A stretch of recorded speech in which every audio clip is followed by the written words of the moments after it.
इन सारे ऑपरेशन में सबसे अहम ऑपरेशन जो था वो इंटेलिजेंस ऑपरेशन था। आईएसआई की दाद देनी चाहिए, आईएसआई ने बहुत ही शानदार काम किया।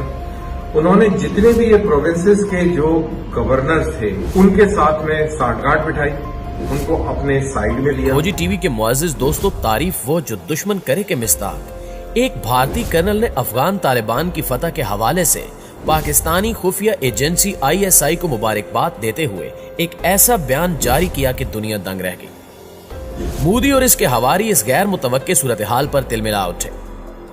भारतीय कर्नल धनवीर सिंह ने आईएसआई से मुतल्लिक क्या कहा और अपने मुल्क यानी भारत को किस चीज से तशबीह दी जिस पर भारतीय मीडिया अपनी फौज के खिलाफ जहर उगल रहा है, आज हम इसी पर तफसीली बातचीत करेंगे।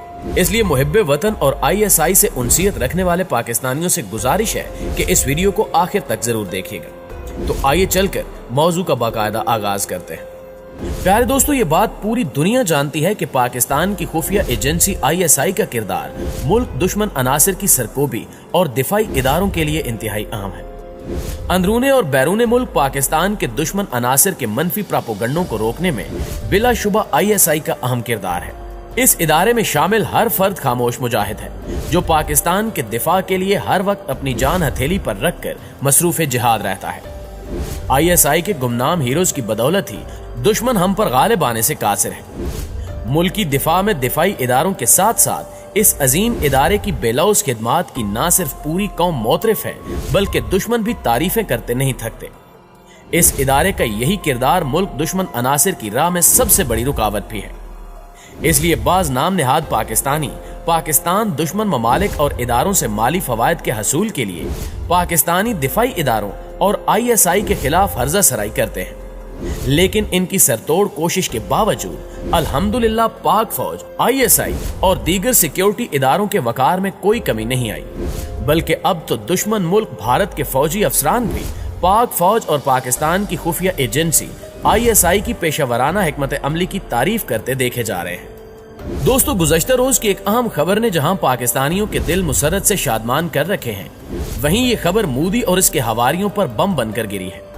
वो मोदी जिसने यौम आजादी के मौके पर भी पाकिस्तान के खिलाफ अपने नापाक अजाइम का इजहार करते हुए जहर उगलने की कोशिश की, उसी मोदी के महान भारत में मौजूद एक कर्नल ने मोदी को आईना दिखाते हुए आईएसआई को मुबारकबाद पेश की, जिससे अंदाजा लगाया जा सकता है कि इस वक्त मोदी और भारतीय फौज में बड़ा तजाद आ चुका है। खबर कुछ यूं है कि गुज़श्ता रोज भारतीय फौज के एक साबिक एहलकार और दिफाई तज्जियाकार ने पाक फौज और आईएसआई को मुबारकबाद दी।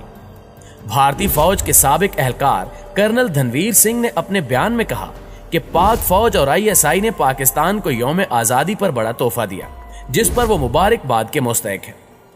कर्नल धनवीर सिंह ने अपने मुल्क और मोदी को आईना दिखाते हुए ये भी कहा कि भारत की हालत उस लड़के की सी है जो दो सूरमाओं की लड़ाई में खामखा चांटे खाकर रोता हुआ घर आ जाता है। भारत की स्थिति इस समय बहुत ही गंभीर है।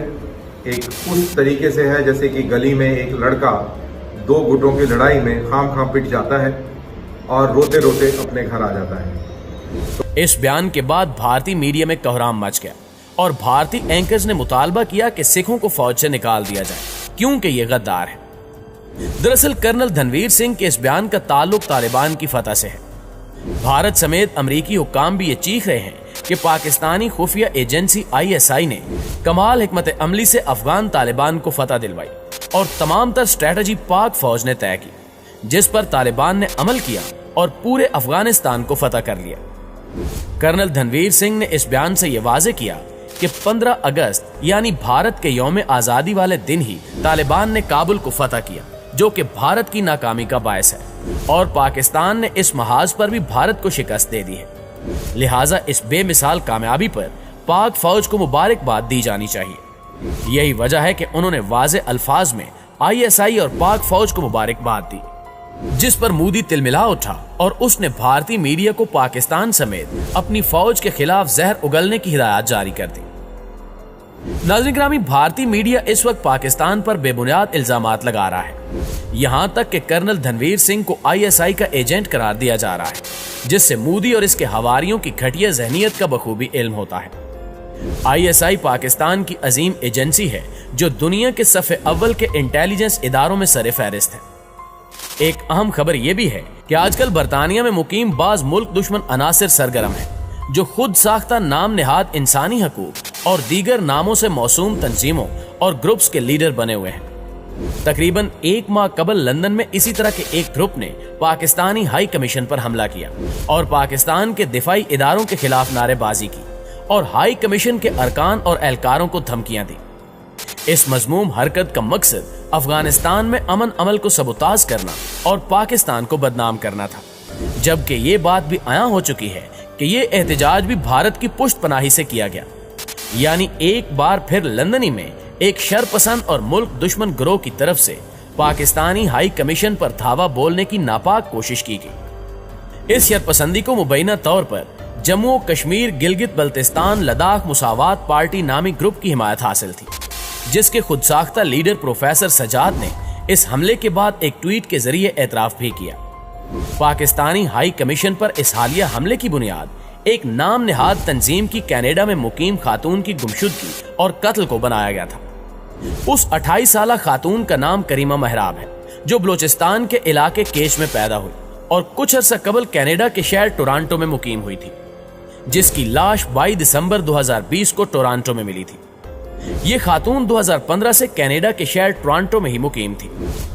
करीमा बलोच के बारे में मुबैना तौर पर कहा जाता है कि वो एक दुश्मन मुल्क की आशीर्वाद से आजाद बलोचिस्तान के लिए सरगर्म थी।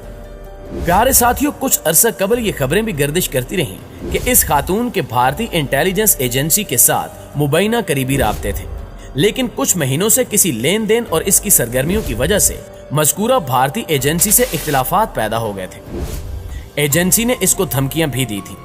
भारतीय एजेंसी रा के बारे में सब जानते हैं कि वो इख्तिलाफ की सूरत में अपने लिए काम करने वालों को कत्ल करने से भी गुरेज नहीं करती। ऐन मुमकिन है कि करीमा बलोच के कत्ल में वही मुहरकात और किरदार मुलव्वस हों, जबकि यह भी कहा गया कि ISI उस तक पहुंच चुकी थी और राज लीक होने के डर से भारतीय एजेंसी रा ने उसका कत्ल किया। भारतीय खुफिया एजेंसी रा, जिसको दहशतगर्द और कातिल एजेंसी कहना ज्यादा मुनासिब होगा, अपने हवारियों और मकरूब प्रोपेगेंडे के जरिए ये कत्ल पाकिस्तानी इंटेलिजेंस एजेंसी के खाते में डालने की नाकाम कोशिश कर रही है। गुज़श्ता हफ्ते लंदन में पाकिस्तानी हाई कमीशन पर हमला भी कनाडा में मज़कूरा खातून के कत्ल को बुनियाद बनाकर किया गया।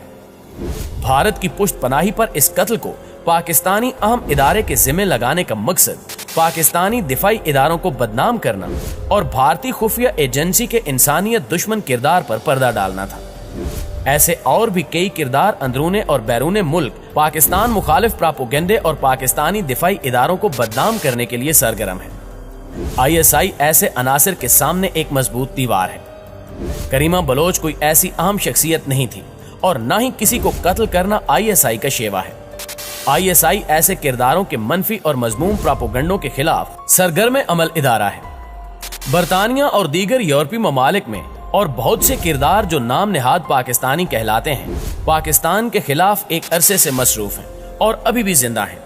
ऐसे किरदारों को भी मालूम है कि उनकी जिंदगियों को खतरा ISI से नहीं बल्कि उन्हीं के हामियों से रहता है। जी तो मुअज़्ज़िज़ दोस्तों, ये थी हमारी आज की वीडियो। इस हवाले से आप दोस्तों की राय क्या कहती है, कमेंट करके हमें भी जरूर बताइएगा। इंशाल्लाह आपसे मुलाकात होती है अगली वीडियो में। तब तक अपना और अपने प्यारों का ढेर सारा ख्याल रखिएगा। अल्लाह निगहबान।